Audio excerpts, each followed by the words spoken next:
Hi, this is Adrian from White Hat Automation, and today we're going to look at the exciting new Botchief. So what is Botchief? Well, most tasks that you operate on the web can be automated, but the problem is that you have to buy software to do the job for you, or you have to locate and commission a developer to write the software for you. Now with Botchief, you can actually write your own automation bots using our simple step-by-step Botchief instructions. So we're going to create a very simple Yahoo account maker, and this will give me the opportunity to show you the kind of stuff that Botchief can do for you.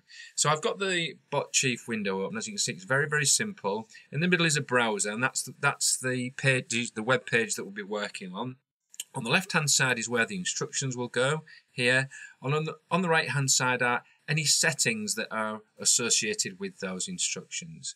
So the first thing we need to do is start a new project. So we just click here on New and Start a New Project. Let's call this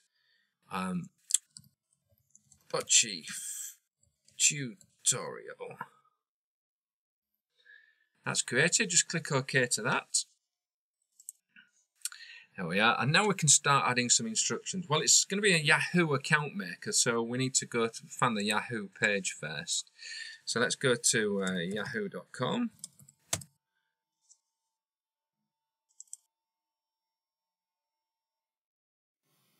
There's yahoo.com.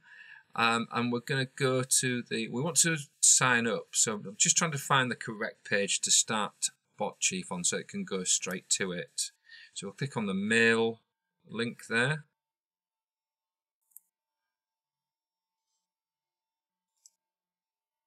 That's it. So we'll go to create new account, and I think that'll be the page that we want to start on. That's the page that we want the new bot to work on each time. There is the page, the sign up page. So this here is the address, the URL that we want Botchief to start on. So we just click this globe icon here and click on it, and you can see the first thing it does is it lists the instruction load URL, and that, if we click on it, now we've got the settings on the right hand side for load URL. You see how this works? And it says here that is the URL that we're on at the moment. That is the sign up page for Yahoo. So if I click that, then if I click the save button, then that will be the settings for this particular bot when it sees this load URL. Now when you've done an instruction, you can test it. So if I just take this back to any page will do, I suppose. Well, let's take it back to Google, and then we'll be able to test the first instruction that we put in. So we've gone to Google there, and now you can right click any element that you've added and do a quick test run. So if I right click that test run, right click the load URL, click test run, and now we can see if it's going to take us to that Yahoo sign up page. So click test run and see what it does.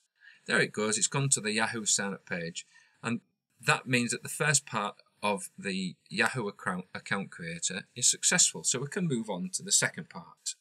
So we're on the Yahoo sign up page, and the first thing we want to do is enter the first name value in that box where the cursor is flashing. First thing we've got to do is get hold of the control. So click on the right click on where it says the project name, Botchief Tutorial. We're going to add an action, and that action is to set the value, because we want to set the value of that box. First, we've got to get hold of the control. We've got to tell Botchief to get hold of the control. So we select the control, right? Move over to the control we want, which is this box here. Now this is the important part. There's a problem with modern day web pages. They use JavaScript, HTML, and all sorts, and it's the reason that some bots aren't so good is because they sometimes fail to select the correct control, because it's all a bit complicated these days. So we have to make sure that Botchief is going to get exactly the correct control, because this is what's going to make your bot stable and working very well all the time. So having selected that control there, we just need to double check with Botchief that is the correct control. So this is the procedure. After clicking on a control and seeing that blue box around it, click this box here, find HTML item. So you're telling Botchief to find that. Now if the box goes green like that, that's a pretty good sign that it's found the right one. And you can see here it says found one item. It's got the right box because there's only one of them. Now later on we may find a box where you may have to tell it more information, but for now that is definitely the right box. It's found one item and it's put a green border around it. So that's definitely the box that we want. So now we're going to tell it what to put in that box. Now normally you might want to go into having a list of first names and tell Botchief to choose a random name, select a random name from a list, and we'll go into that later, but for now let's just keep it simple so we can get the tutorial to the end and up and running. So we're just going to tell it to put John in there. Okay, so it's just going to write John in there when it finds it. And then now, this is after you've entered every instruction, you need to click the save button. Okay, so now we've told it that to load the URL, to find that box that says first name, and to enter a value in it, and that value is John. Now, we can test that by right-clicking the set value and doing a quick test run. Hit test run, and there you go, it's found the control, written John in it, and you may have seen up here we just have a little notification, success, which means it's worked. So I can get rid of that.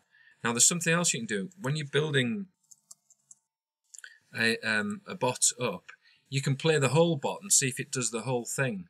So you can click on the project title here, Botchief Tutorial, and just run it here. And then a browser box opens and it actually runs your bot for you. So let's do that now and just see if what we've got so far is actually up and running and will work. So there it is, it's loading the page. It's waiting for the page to load fully, types in John, and that's it.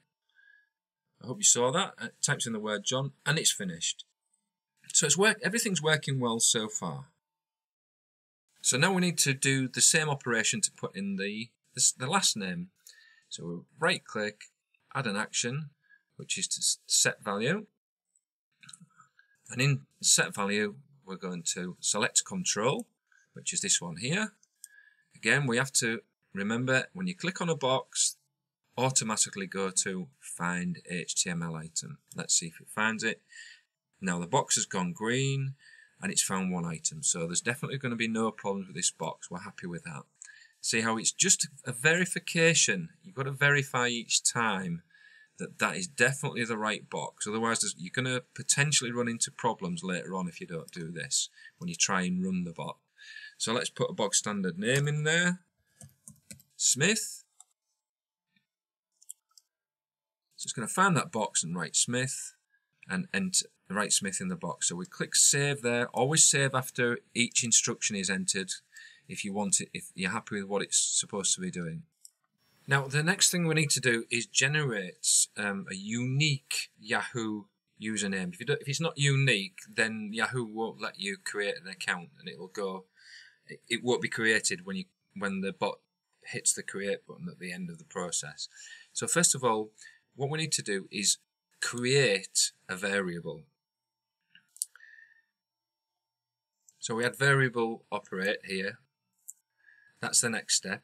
The first thing we've got to do is create a variable. That's something that can be used and which changes its value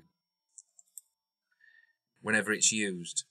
So we'll click variable management. We're going to add a new variable and we'll call it Yahoo ID. So we'll click this button here, store variables, and click OK. Right, so that's the variable created, and we can now choose it from this drop down box. So we're saying use this variable, the Yahoo ID variable. Now we've got to tell it what's inside this Yahoo ID variable, and we're going to use a random number. Now I've already entered some random numbers in here. You just put in whatever you like, really, separated by commas, and you're going to tell it how many of each one that you want. So we're saying get 5 uppercase letters, then get 5 numbers, then get 5 lowercase letters. And you can test this by clicking this button here, and it will create a random number according to your instructions down below there. So we can click save on that, and that's generated a random number into the variable Yahoo ID. So we've got Yahoo ID as a variable sat there with a random number in it at this stage. Okay, so now we need to set the value of that box like we did last time. Yeah, click on that, and we're going to select the control just like we did with the first two. So click in the username box, click find HTML, and it's found one item and it's put the green line around it. So that's correct, that's the box we want. But now in here, instead of typing a text in and telling it what to type in, we're going to tell it to use the variable we just created, Yahoo ID. So that's the one that's now got a random number in it that we just created. So now we can just click save for that, and that's that instruction saved. And we can give it a little bit of a test now. So we could test run this variable process.